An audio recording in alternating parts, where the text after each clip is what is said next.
kita akan membahas tentang bagaimana cara mudah untuk memfanakan diri supaya lekas bisa sampai pada Allah. Hal ini sudah Allah jelaskan baik di dalam surah Al-Ankabut ataupun surat Al-Kahfi, di mana Allah mengatakan barang siapa yang mengharapkan untuk bertemu terhadap Allah, maka sesungguhnya waktu yang dijadikan Allah pasti akan didatangkan. Kapan Allah mendatangkan waktu pertemuan terhadap dirimu? Itu ukurannya kapan kau bisa memfanakan dirimu. Kapan waktu yang dijadikan Allah untuk bertemu terhadap dirimu? Itu adalah waktu di mana kapan kau memfanakan dirimu. Kapan mata hatimu bisa melihat nyatanya Allah? Berarti kapan hijab yang keluar dalam mata hatimu. Bagi Anda semuanya yang hatinya sudah bisa menerima ajaran Allah ini dan sudah punya kunci sendiri-sendiri, jadikanlah itu sebagai alat untuk menafikan dirimu, untuk menghilangkan dirimu, dengan maksud nyatanya Allah akan terjadi. Kita mereview hari Sabtu yang kemarin tentang Zikir Sirrul Asrar di dalam Su'aul Basirah. Iman yang sudah ada di dalam dirimu yang mengatakan bahwasanya wujudnya Allah itu adalah hidup, baik yang ada di dalam maupun di luar dirimu, sehingga kau hanya meyakini bahwasanya semua apa yang terjadi semata-mata dirinya yang berperan. Maka mengalirlah hatimu di dalam Su'aul Basirah sampai ke Ainul Basirah. Mengalirnya Anda di dalam zikir Su'aul Basirah tersebut secara otomatis Allah membimbing dirimu untuk menafikan dirimu. Sebab tanpa Allah bimbing untuk menafikan dirimu, mukhal bagi dirimu bisa menafikan dirimu. Sebab ketika saat proses penafian terhadap dirimu, jangan kau kira nafsu nafsiyah dan amarah itu tidak bergejolak. Wa yasudduna an sabilillah, mereka selalu menghalangi hatimu untuk melakukan takhalli supaya tidak bisa sampai tajalli Allah. Itu sudah pasti, Bapak. Makanya hal ini Allah tekankan lewat surat An-Nas, alladzina hum yuwaswisu fi sudurin nas. Di situ Allah katakan nafsu itu membisikkan di dalam dadamu lewat minal jinnati wan nas, lewat jin dan manusia. Nafsu membisikkan kita, ruhaniyah kita lewat jin dan manusia. Mana yang disebut jin dan mana yang disebut manusia? Yang disebut jin adalah sesuatu yang tak tampak secara lahiriah. Itulah korin terhadap dirimu. Di situ memberikan satu bisikan terhadap hatimu lewat akal, supaya rohaniyahmu itu beriman terhadap selain Allah dalam hal apapun. Ini contoh Allah menetapkan pada malam hari ini di pondok sound sistemnya ada kendala.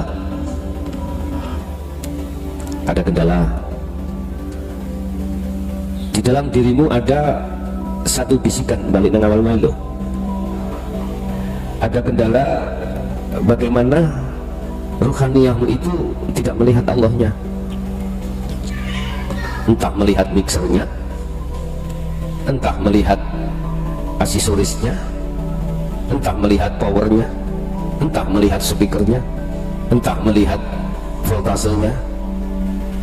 Dalam hatimu ada sesuatu yang halus, itu jin membisikkan hatimu supaya beriman, meyakini adanya ahwal sikon seperti ini dikarenakan gara-gara salah satu di antara makhluk tadi.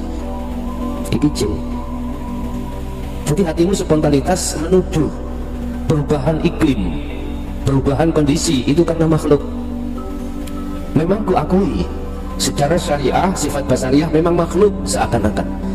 Kalau nggak percaya mikir pakai nono lah kayak somuni mikir tak kau nih ya. Jadi kecumi sih kono ngomong apa bicara apa itu kecumi. Subhanallah. Sekarang minan nas, nafsu membisikkan hati kita, minan nas, dari unsur manusia. Jadi ini sih ngerti sound system. Tak kandani potensi ini lumayan ganti gantian.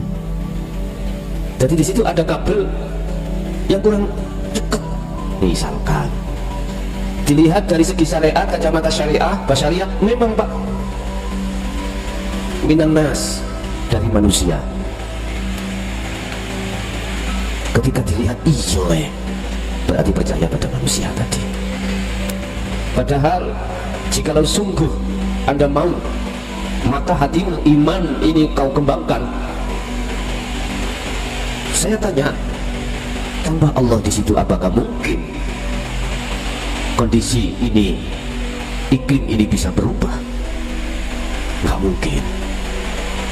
Makanya silakan Anda memakai kacamata syariah, sifat basariah, mata ainul basariah, silakan. Tetapi mata hatimu juga fungsikan.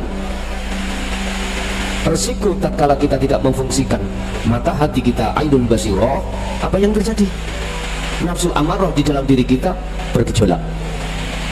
Nafsu nafsiyah akan muncul, menggiring ruh itu untuk beriman terhadap selain Allah. Pergantian cuaca, pergantian iklim, pergantian kondisi sikon, yang tadinya tidak hujan sekarang hujan. Kalau kita hanya memakai ainul basyariah, teori syariat saja, apa yang terjadi? Rawat hati iki. Rawat itu singkatan itu Melayu Pak ya. Sumpeklah, gunjang khawatirlah, dan begitu seterusnya. Yang di dalam gedung gerebekan salone sing wis kamu nih. Put sange kono udan tik kebrojok. Ibu sing ada gedung bisa dengar? Bisa jelas? Enggak bisa ya?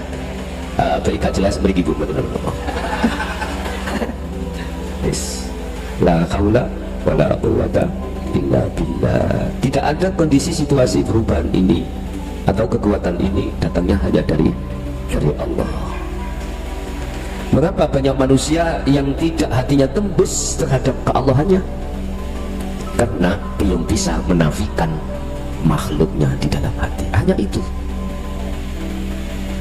Ruhaniah kita tidak bisa koneksi, tidak langsung bisa klik makrifat Allah.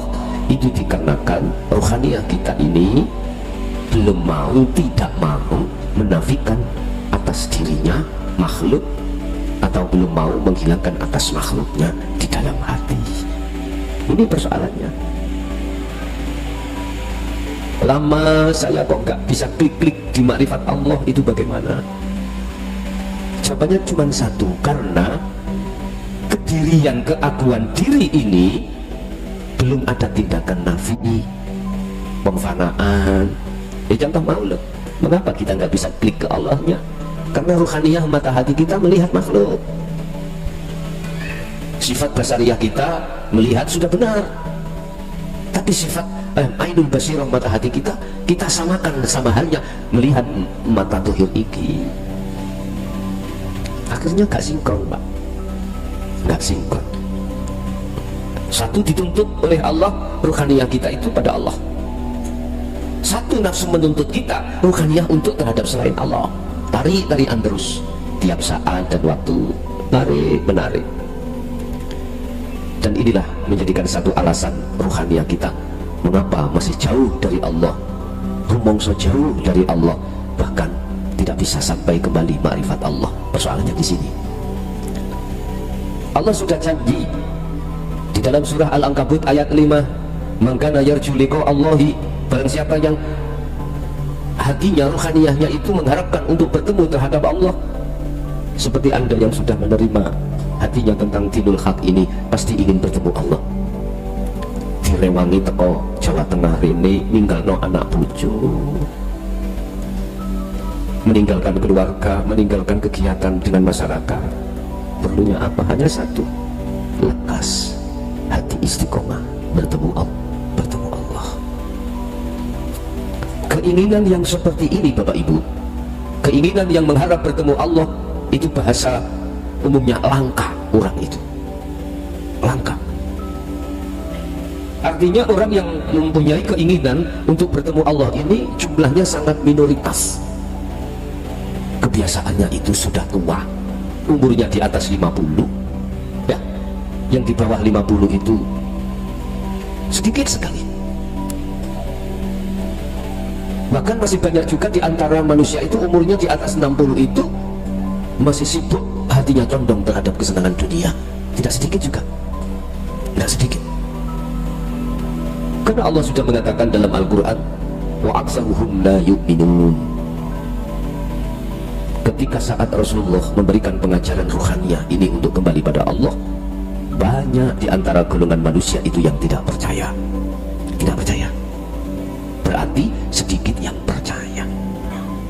Sedikit yang percaya.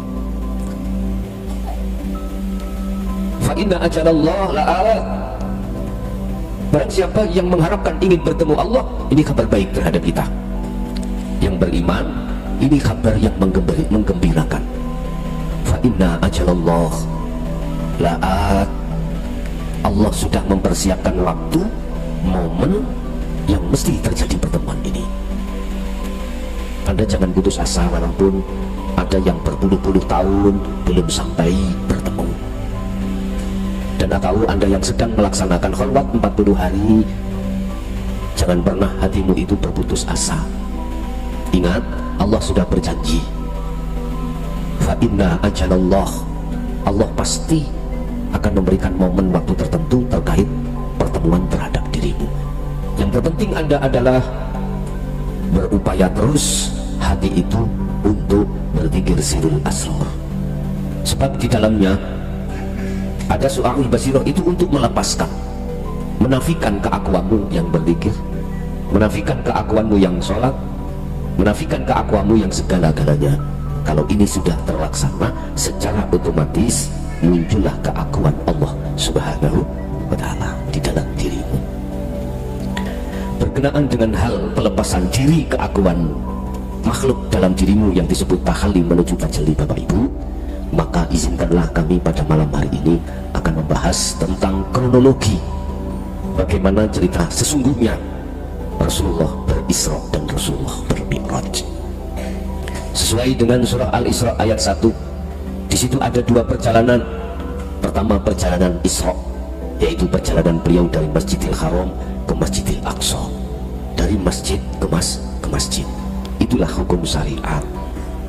Itulah hukum syariat yang terjadi pada diri Anda mulai saat awal kecil kita, mungkin sampai berapa tahun umur kita, teguh, tekun, patuh di dalam hukum syariah atau hukum dhahiriyah. Itu adalah laksana Anda melakukan Isra. Sedangkan Mi'rajna adalah perjalanan beliau dari Masjidil Aqsa ke Sidratul Muntaha, dan ini wajib dilakukan setiap diri manusia, yang maksudnya untuk kembali kepada Allah.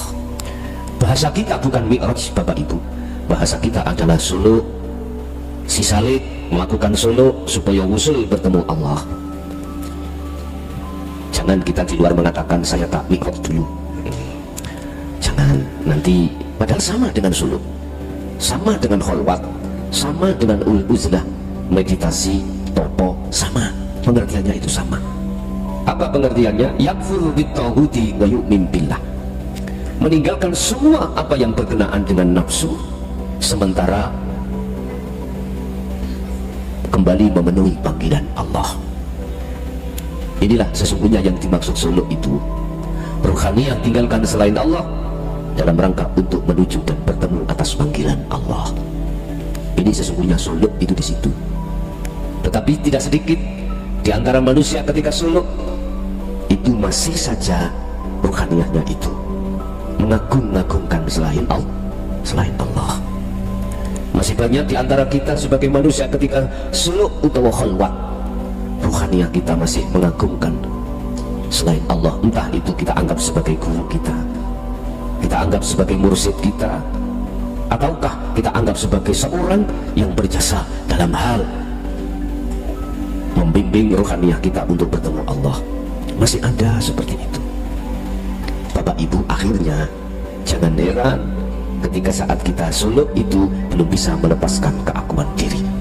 Inilah yang menjadikan tertundanya, yang menjadikan lamanya pertemuan Anda terhadap Allah, sekalipun Allah sudah menjanjikan fa inna ajalallah la'at. Itu janji Allah, sekalipun Allah sudah menjanjikan pertemuan itu pasti terjadi. Tetapi etika untuk seperti itu, mestinya kita harus melepaskan kedirian makhluk dalam diri kita, mestinya seperti itu. Ada satu pertanyaan, saya ketika saat di Thariqah A, di situ saya dipesankan oleh guru saya ketika robitoh itu harus terhadap guru makhluk, dengan alasan katanya kau tidak akan bisa sampai pada Allah manakala tidak melewati aku. Guru, aku makhluk. Bapak Ibu rahimakumullah, memang kalau dilihat dari sifat basyariah atau dari ainul basyariah syariat memang benar. Jikalau tidak ada fatwa atau ujangan dari guru-guru akhirat kita, pasti kita tidak akan pernah mengerti. Memang menurut ainul basyariah seperti itu, sehingga seakan-akan makhluk itu, guru-guru akhirat kita itu, makhluk itu, mohon maaf, seakan-akan itu bisa faktor untuk menuju dan bertemu Allah, seakan-akan. Ini pandangan ainul basyariah kita, memang seperti itu secara syariah, sehingga muncullah namanya robitoh terhadap guru-guru kita. Tetapi aku yakin manakala mursyidmu itu, guru-guru kita itu sudah betul-betul sampai pada puncaknya ma'rifat Allah, pasti dia akan meluruskan yang sebenarnya. Apa itu? Meluruskan sebenarnya, menjelaskan sebenarnya, seperti halnya ketika saat Rasulullah menjelaskan tentang yang sebenarnya. Mungkin bisa dibuka di dalam surat Al-Hijr ayat 94. Bagaimana Rasulullah ketika menyampaikan yang sebenarnya, walaupun dianggap tabu di tengah masyarakat. Apa itu? Ainul basirah. Lihatlah dengan mata hatimu yang disebut iman, apakah benar selain Allah itu bisa menolongmu? Tidak benar Bapak Ibu. Apakah benar selain Allah itu bisa memberikan petunjuk terhadap dirimu? Tidak benar kalau kita memakai ainul basirah. Lesan saya tidak akan pernah bisa bergetar, tidak akan pernah bisa bunyi muncul sifat kalam tatkala di situ Allahnya tidak ada. Sehingga dalam hal ini manusia ada dua kelompok. Kelompok pertama memakai mata zahir melihatnya, kelompok kedua mata batin untuk melihatnya. Kelompok kedua inilah Bapak Ibu yang dimaksud Rasulullah sebagai aulia illah, para kekasih Allah. Dengan mata hatinya dia melihat, dengan imannya dia melihat bahwasanya semua itu yang berperan hanyalah hidup, itulah Allah Subhanahu wa ta'ala. Kuatkan imanmu yang sudah di su'aul basirah untuk kesampai ainul basirah. Sebab kalau sudah terbuka pintu ainul basirah, secara otomatis hakul basirah dan fana'ul dzikri akan terjadi dalam dirimu. Cukup Anda itu berdiam diri dan hatimu beriman, mengimani hidup itu yang segala-galanya. Ini cara mudah untuk menafikan keakuan dirimu atau keakuan makhluk dalam dirimu. Bapak Ibu, Mi'raj adalah perjalanan Rasulullah dari Masjidil Aqsa ke Sidratul Muntaha. Itulah proses awal pertama Anda melakukan zikir sirul asrar. Saya ulangi, Mi'rajmu adalah itulah pertama mulai Anda hatimu mengamalkan, mempraktekkan zikir sirul asrar pertama di su'aul basirah. Ini dialah hidup yang memperjalankan hambanya di tengah malam. Subhana maha suci sapa alladzi, hidup nama Allah tidak ada di situ. Ini khusus Mi'raj, nama Allah sudah tidak ada. Di dalam surah Al-Isra itu ditulis alladzi, kita artikan sebagai zat, kita terjemahkan Indonesia adalah hidup. Kita ketahui hidup di dalam surah Al-Hadid ayat 3, ternyata hidup itu baik di luar maupun di dalam, di depan, di belakang, di kiri, kanan, atas, bawah, awal dan akhir. Dialah hidup yang maha suci, yang memperjalankan rohaniyahmu ketika saat berkhalwat, meninggalkan kesenangan dunia, setelah itu bertemu terhadap Allah. Oleh karenanya sangatlah tidak elok kalau dirimu mengaku-ngaku kalau dirimu itu bisa berjalan sendiri. Gak elok. Tatkala di dalam hati kita masih ada rasa iman kalau diri kita yang berzikir, diri kita yang merasakan, diri kita yang iman, maka itu tanda berarti keakuan kita makhluk itu belum terlepaskan dari diri kita. Terus bagaimana langkahnya kita ketika suluk, ketika kita khalwat uzlah? Oke lah Pak, saya tidak melarang, saya tidak benci. Tatkala masih muncul di dalam hatimu atas keakuanmu, silahkan, karena itu proses pada diri kita masing-masing. Cuman saja tolong fungsikan daripada su'aul basirah ini, fungsikan yang namanya takhalli itu, fungsikan supaya kita tidak terus digandoli oleh nafsu dalam diri kita masing-masing. Walaupun nafsu itu punya itikat tidak pernah berputus asa dalam rangka wa yasudduna an sabilillah, selalu menghalang-halangi, selalu menggandoli kita, ruhaniyah kita untuk lepas darinya dan menuju pada Allah. Tetapi sayangnya menurut petunjuk yang sudah diberikan oleh Allah, terus lakukan hal itu, fungsi daripada su'aul basirah itu semuanya diukur sesuai dengan kemampuan diri kita masing-masing. Itulah yang kumaksud mengalirlah seperti apa air itu mengalir. Satu sisi etika kita tetap untuk meniadakan selain daripada Allah. Begitu juga Rasulullah ketika saat Mi'raj, mata zahiriyah, ainul basyariyah itu difungsikan, akhirnya muncullah namanya buraq, muncullah namanya para malaikat yang mengendalikan buraq tersebut. Tetapi beliau ainul basyirahnya sebelum Mi'raj itu sudah disucikan oleh Allah, dibelahlah dadanya Muhammad lewat malaikatul muqarrabin, disucikan dengan air zam-zam pada saat itu, ya, supaya ainul basyirah itu melihat Allah. Ainul basyariyah melihat makhluk, ainul basyirah melihat Allahnya yang memperjalankan. Akhirnya beliau sampailah pada tempat tujuan. Jikalau ainul basyirah beliau itu tidak disucikan oleh Allah, gak akan mungkin ada proses perjalanan Mi'raj beliau menghadap dan bertemu Allah. Sama halnya dengan kita Bapak Ibu, tatkala ainul basyirah dengan ini tidak dibukakan oleh Allah, maka gak mungkin kita akan diperjalankan Allah melakukan suluk, melakukan khalwat dengan kunci sirul asr. Gak mungkin. Apa bentuk pensucian Allah terhadap ruhaniyah kita? Pertama, dioperasilah ruhaniyahmu dengan ajaran dinul haq ini. Inilah yang dimaksud air zam-zam. Air zam-zam itulah ma'ul hayah, air kehidupan. Itulah ilmu yang khusus membahas tentang bagaimana ruhaniyah ini bisa meninggalkan selain Allah, selanjutnya untuk mengesahkan Allah. Bapak Ibu hadirin jamaah rahimakumullah, setelah ilmu itu kita dapatkan dari Allah langsung, selanjutnya pasti Allah memerintahkan kita untuk melakukan Mi'raj, untuk melakukan khalwat. Secara otomatis ainul basyirah sampai kalikulah ini terus dibimbing Allah untuk senantiasa hanya melihat, memandang, dan bersaksi terhadap hidupnya saja. Bapak Ibu,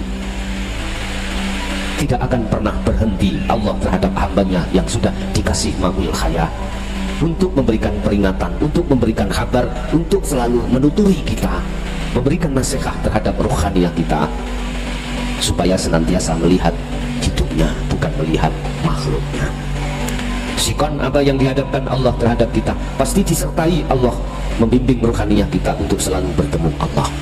Berarti dengan olehnya Mi'raj, oleh bertemu Allah tidak cukup 1, 2, 3 kali saja. Anda akan bertemu Allah. Untuk bertemu Allah tidak hanya cukup khalwat itu hanya 40 hari saja. Bagaimana Rasulullah ketika melakukan selalu bertemu Allah sampai kapan? Buka di dalam surah Al-Hijr ayat 99 atau ayat yang terakhir. Wa'bud rabbaka hatta ya'tiyakal yakin. Sampai ajal kau, mohon maaf, sampai mati jasad meninggalkan dunia ini, ruhaniyah sampai cepat dari jasad inilah olehnya kita berkholwat. Tadi ada yang tanya, saya sudah melakukan kholwat 40 hari kurang 10 hari, berarti 30 hari. Ada yang sudah mengatakan sudah selesai. Terus sampai kapan saya berkholwat? Bapak Ibu, kembali kepada dasar bahwasannya Allah sudah berjanji pasti akan bertemu. Manakala Anda belum ada tanda-tanda pertemuan terhadap Allah, bahkan 40 hari 40 malam sudah kita lalui, terus langkah apa yang harus kita lakukan? Riyadati wal adhkar. Riyadah yang ada hubungan dengan jasmani, al-adhkar, zikir yang berhubungan dengan rohani, itu harus semakin kita asah, semakin kita tajamkan daripada yang 40 hari kemarin. Kalau pertanyaan sampai kapan kita melakukan kholwat, mengacu pada apa yang telah dilaksanakan oleh baginda Rasul Muhammad di dalam surah Al-Hijr ayat 99 dikatakan, wa'bud, berkholwatlah kau, menghadapkanlah kau terus rabbaka ing pangeran ira, hatta ya'tiyaka, sampai pada hari di mana Allah datangkan al-yakin, yaitu kematian. Berarti kita sampai mati pun berkholwat. Paham Pak ini? Bapak Ibu, kuncinya cuma satu, bisa dengan mudah melepaskan keakuan diri kita. Yang menjadi hijab di dalam diri kita hanya satu, asah terus su'aul basiroh menuju ainul basiroh. Kemarin kan sudah saya jelaskan apa su'aul basiroh di dalam dzikir sirul asrar itu. Cahaya iman dalam hatimu yang iman, yang mengimani bahwasanya wujudnya Allah itu adalah hidup, yang hidup itu baik di dalam maupun di luar diri Anda. Dengan hidup itulah semua apa yang terjadi di dalam diri kita atau di luar diri kita, hanya hidup itulah yang berperan. Jangan katakan selain daripada itu. Hal ini bisa Anda laksanakan kalau ainul basiroh, mata hatimu yang disebut iman itu kau asah, kau lakukan. Kalau ini sudah ada di dalam hatimu, maka asahlah terus keimanan untuk merasakan bahwasanya hidup itu yang segala-galanya di aktivitas apapun. Sak mampu Anda, sebisa Anda, sak kuati hatimu, menempatkan kesadaran hati bahwasanya yang berperan cuman Allah, cuman hidup. Asah terus itu. Makanya kalau tanya, bagaimana kami bisanya sholat dengan khusyuk? Asah sirul asrar di dalam waktu kau sholat. Jangan kau lepas sirul asrar di su'aul basiroh. Di setiap gerakan Anda itu, mulai takbiratul ihram sampai salam, sirul asrar jangan pernah kau lepas. Urusan nanti akan mempengaruhi gerakan sholat, bacaan sholat, pikiran buri. Paham pikiran buri? Udah, jangan kau pikir, jangan kau pikir. Apakah nantinya sholat subuh Anda menjadi 10 rakaat? Jangan kau pikir.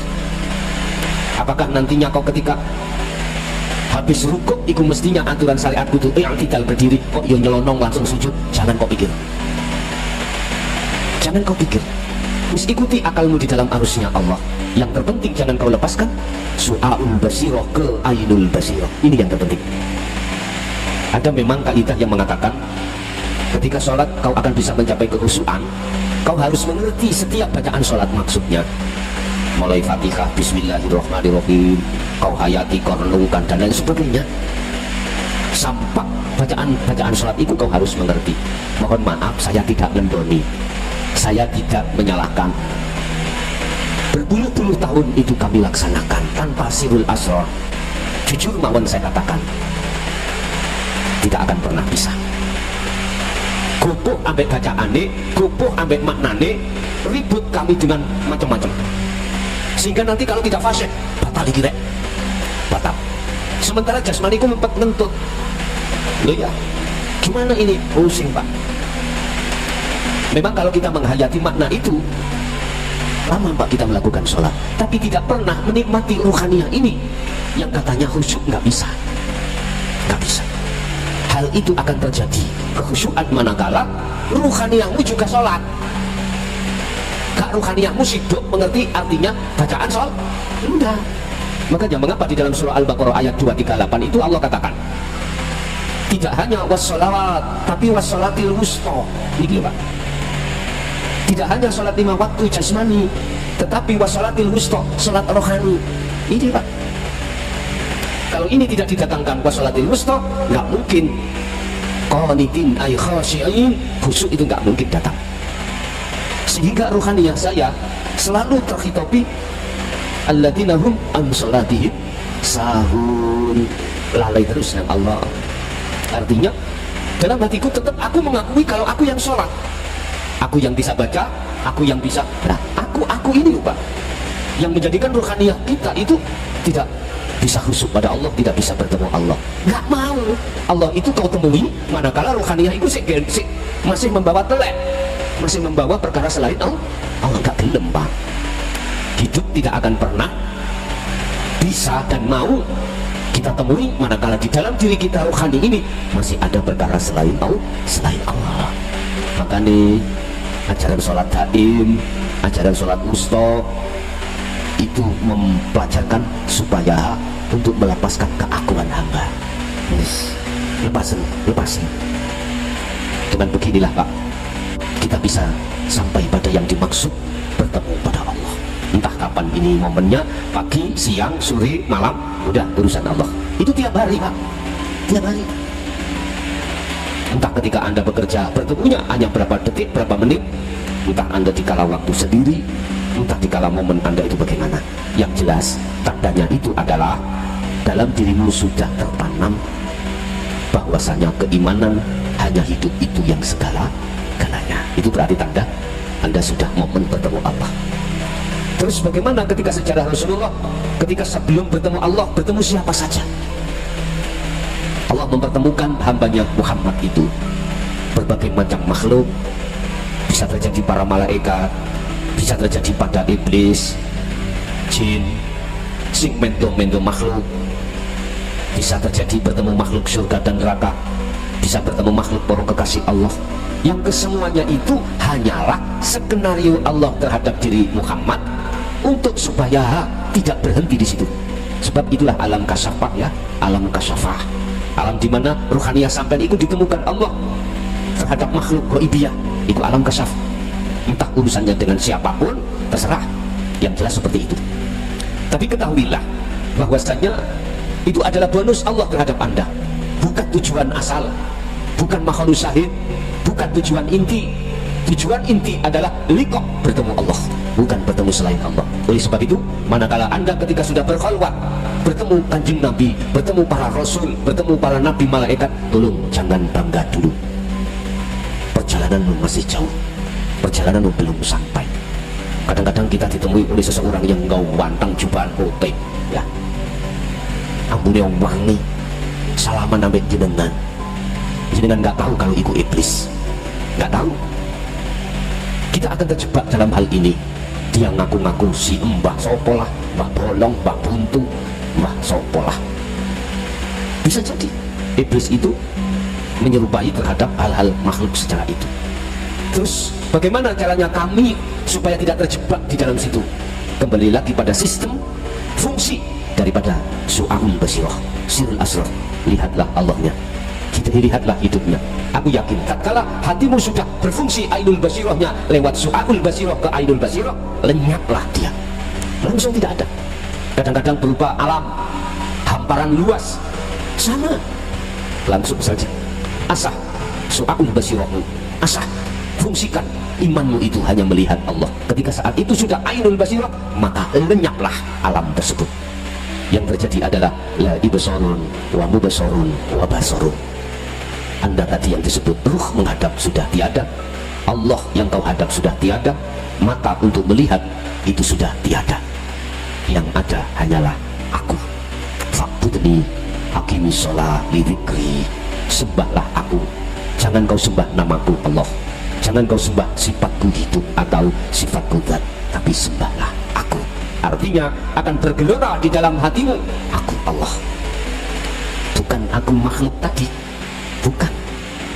Kalau bahasa saya syariatkan, yang bicara aku Allah itu adalah hidup dalam kau. Itu kalau boleh saya syariatkan seperti itu. Ingat di dalam surah Al-Anbiya ayat 29 Allah katakan, barang siapa yang berani mengatakan inni anallah, maka Allah siapkan neraka jahanam. Artinya ruhaniyah itu yang bicara, bukan hidup itu yang bicara. Muncul aku Allah itu dari unsur takholi, dari unsur manusiawiyah. Tetapi kalau munculnya aku Allah dari tajalli dalam dirimu, maka tidak apa-apa, dan itu yang benar. Itu yang benar. Tinggal pertanyaannya ketika mengatakan aku Allah, itu dirimu ini takholi apa tajalli? Bapak Ibu hadirin jamaah rahimakumullah. Setelah Rasulullah sampai pada tujuan, mengapa di situ yang dibawa itu adalah sholat, bukan zakat, bukan puasa, bukan haji, bukan mangkubul, tetapi kok ya sholat? Apa arti daripada sholat? Bapak Ibu, sebelum kami masuk pada pengertian secara istilah dan secara lughat, ada beberapa kajian sejarah. Semestinya bukan 5 waktu tapi 50 waktu. Yang dijawab oleh saudara saya di ilmu sejati, itulah sholat daim 24 jam. Ini Pak, Bapak Ibu hadirin jemaah rahimakumullah. Pertimbangan hukum syariat, mengapa 50 menjadi 5? Manakala betul-betul menjadi 50 waktu, maka umatmu Muhammad tidak akan mampu. Tidak sempat kerja, tidak sempat macam-macam. Begitu habis sholat, tong lagi adzan lagi. Akhirnya jadilah 5 waktu. Itu pandangan syariat. Yang dimaksud adalah sholat jungkir-jungkir gitu teman. Yang dimaksud secara syariat adalah berdiri, rukuk, sujud, duduk, diawali salam, diawali takbir, diakhiri salam. Itu jasmani. Tapi bagaimana ruhani? Tidak pernah dikurangi sama sekali. 50 waktu pas 24 jam. Artinya kita secara fisik, kita itu Allah menghadapkan kita itu berbagai macam aktivitas jasmani Pak. Di samping aktivitas jasmani sholat 5 waktu, di luar itu pasti ada. Kita makan, kita minum, kita kerja, kita apapun. Di dalam Al-Quranul Karim diringkes kabeh itu terjadi menjadi 50 aktivitas. Gunakan semua itu menjadi sesembahamu hanya pada Allah. Ini hanya bisa dilakukan bagi mereka yang sudah mengenal wassalatil wusta, sholatnya ruhaniyah. Makanya dulu kami sampaikan, orang yang sudah mengerti sholat ruhaniyah, beliau itu tidak hanya sholatnya di dalam sholat 5 waktu saja, tetapi juga di dalam seluruh aktivitas sholat 5 waktu. Ibu nang pawon goreng dok, habis goreng dok nyambel biar jumlahi, mari nyambel kepedesan. Udah, kalau dihitung total jenderal jangkep 50 waktu. Kadang-kadang yang kita sholat 5 waktu saja belum ke sholatil wusta, 5 waktu saja sembunyi nawangan. Apa? Menuduh orang jelek, koyok-koyok api dia dewe. Padahal belum tentu kita itu baik di mata Allah, belum tentu. Kita sudah baik di mata manusia dengan selalu menjalankan sholat 5 waktu. Tetapi tidak kita koreksi ruhaniyah kita bagaimana. Oleh sebab itu jangan suudzon dulu terhadap orang lain yang kelihatan orang lain itu jasmaniyahnya belum sholat. Jangan. Kita tidak tahu kalau beliau itu ruhaniyahnya selalu sholat, kita tidak tahu. Makanya Syekh Ibnu Athaillah memberikan solusi, jangan sering-sering terjebak kita mengoreksi orang lain sebelum kita mengoreksi diri sendiri. Sibukkanlah kita untuk mengoreksi diri sendiri. Sudahkah ruhaniyah ini betul-betul menghadap terhadap Allah ataukah malah sebaliknya? Bapak Ibu, berarti sholat secara ruhaniyah itu tidak diawali dengan takbir, tidak dipungkasi dengan salam. Apa? Anibudullaha wastanibut taghut. Inilah sholat yang ruhaniyah.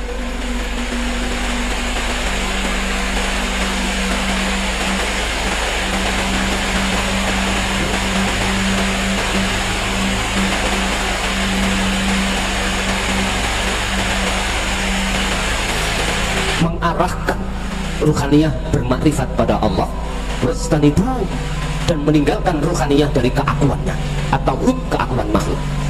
Ini sholatnya ruhaniyah. Urusan tindakan jasmani terserah. Contoh ini, rohani jasmani tindakannya buka tutupi gelas, diteleh, diletakkan, diangkat gelasnya, disawang kopi ini, dirasakno kopi ini. Iki tindakan jasmani. Pertanyaannya rohaniyah tadi yang dimaksud sholatnya bagaimana? Anik budullah pertama ini. Arahkan rohaniyahmu terhadap hidup di situ. Yang tadinya mengangkat lutut tanpa hidup nggak akan mungkin terjadi. Terus mengangkat gelas, terus merasakan rasanya kopi, sampai sudah masuk ke lambung. Rohaniyah itu tidak mengakhiri, juga tidak mengawali. Dia juga di awal, juga di akhir. Wajtanibu taghut, menolak nafsu yang mengaku selain hidup itu yang segala-galanya, ditolak. Tentunya ini bisa akan terjadi di dalam ruhaniyah Anda, karena awalnya Anda sudah memegang sirul asrar. Udah ini berarti ruhaniyah jenengan lalu sholat sudah lagi apapun bentuk aktivitasnya. Sehingga saya katakan sholatnya ruhaniyah itu tidak hanya di dalam ketika jasmani melakukan sholat secara syariat saja, tetapi aktivitas yang berlaku pada jasmani ruhaniyah itu juga melakukan sholat. Paham deh? Ini kalau tidak melalui sirul asrar tidak akan pernah bisa, Pak. Tidak bisa. Oh, dikir khafi, dikir siri aja Allah tahu harus hati sampai kayak kitiran. Oh, buat Allah untuk kentean apa jenenge minyak. Jadi panas.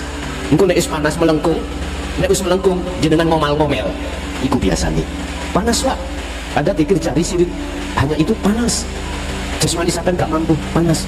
Makanya mungkin ada yang pernah jadi santrinya Kesudia malam atau Mbah Haji, Syekh Haji. Di sana ada kolam. Santrinya kalau kholwat panas disuruh mandi terus. Jadi untuk ngimbangi jasmanimu cek gak konslet, biar tidak konsleting. Iya, Pak. Beliau siasati seperti itu, makanya disuruh mandi terus. Atau ada kolam, jadi nyemplung kolam sampean. Mengapa jawaban tidak membuat itu, malah membuat mercon? Nah, petasan. Jawab nulis dingin, tak tuh mercon jahit tadi yang hangat, nggak tahu. Jadi gak perlu, Pak. Justru sirul asal itu akan menetralkan zikir, sir dan jahrimu, menetralkan. Akhirnya gak gampang stres sampean, gak gampang stres. Dan juga itu tidak boleh dilakukan dengan akal, harus dilakukan dengan hati atau rohani. Gak boleh dengan akal. Bapak Ibu hadirin jamaah rahimakumullah, itulah sholatnya rohaniyah itu seperti itu. Terus pertanyaannya, apakah kita sudah mengerti bagaimana caranya sholat rohaniyah? Apakah sholat secara syariah harus kita tinggalkan? Ini pertanyaan. Tergantung Allah meletakkan kau di mana, di khos atau di khawasul khawas. Kami pun tidak akan pernah bisa menyalahkan. Ketika saat ditempatkan di khos, hukum syariat menghukumi tidak bisa, Pak. Tidak bisa kau dihukumi, sebab syariat menghukumi itu karena akalmu, diaklin atau bigori aklin. Kalau akalmu itu ada fungsi, dihukumi. Tapi kalau akalmu tidak fungsi, karena apakah Anda tidur, apakah Anda majnun, hukum syariat tidak bisa menyentuh, Bapak Ibu. Nggak bisa menghukumi, menyalahkan juga nggak boleh. Apalagi hukum hakikat. Bapak Ibu hadirin, seseorang yang sampai pada mahligai Allah itu terserah Allah menariknya dan meletakkannya di majdur atau di wasilun, itu urusan Allah. Di khos apa khawasul khawas itu urusan Allah. Anda, kita tidak usah ikut campur urusan itu. Sudah cukup bagi kita sesuai dengan apa yang telah difirmankan Allah, wa ma umiru illa liya'budullaha mukhlishina lahud-din hunafa. Wa aidan wa ma khalaqtul jinna wal insa illa liya'budun. Cukup bagi Anda menjaga rohaniyahmu untuk senantiasa bermakrifat pada Allah.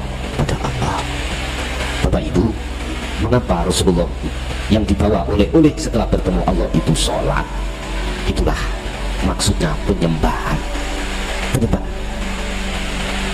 Ada kaitannya dengan antara nyembah dengan makrifat, itu ada kaitannya erat. Artinya Anda nyembahnya dikatakan benar sholatnya dikatakan benar manakala bertemu Allah. Kalau Anda sholat itu bertemu genderuwo, tahu genderuwo? Bertemu al-aghyar, rohaniahmu, berarti Anda belum dikatakan sholat dengan benar. Ini makanya walaupun di luar tidak pernah dibahas tentang hakikatnya sholat yang Rasulullah dapatkan itu, jenengan kudu mikir apa yo hubungannya sholat ambek nyembah. Mengapa yo Rasulullah setelah mi'raj iku oleh-oleh yang didapatkan iku kok sholat, kok gak mangku gitu, kok gak zakat, kok gak poso, kok gak haji, kok yo sholat. Sekarang tak buka, itu ada kaitannya antara fakbudu ya ini budullah ini Pak, ini hubungannya nih dengan kemakrifatan Allah. Nyembahmu ambek bertemu ini, bertemu Allah makrifat, inilah yang disebut sholat. Tapi tetap saya menghormati apa aturan di dalam syariat. Sholat adalah diawali takbir, dipungkasi salam. Kalau secara lughat as-sholatu ayat doa, sholat adalah memohon. Makanya di dalam doa di dalam sholat bacaannya itu kebanyakan doa minta. Doa itu kan minta Pak, minta. Lebih baik mana tangan di atas dengan tangan di bawah? Aduh, mesti lebih baik tangan di atas. Berarti kita adalah peminta minta lagi gitu ya. Terus minta dulu jangan sampai mempunyai arti kalau Allah tidak diminta nggak dikasih, jangan gitu. Gini aja kalau tidak minta dikasih Allah. Sebab kalau Anda punya pengertian tersebut secara nggak langsung menuduh Allah itu adalah meleki. Apa meleki? Bahasa Indonesianya pelit. Berarti Allah itu pelit. Bapak Ibu, tidak ada hubungan Allah memberi dengan pejaluanmu, itu gak ada hubungannya sama sekali. Allah memberikan sesuatu terhadap kita, bagi Allah gak ada hubungannya dengan minta kita, gak ada hubungannya sama sekali. Jikalau sesuatu yang sudah ditetapkan oleh Allah akan diberikan, kok yuk kita minta, berarti tetanda ruhaniah kita buta. Sudah ditetapkan Allah perkara itu terhadap kita, mengapa harus kita minta?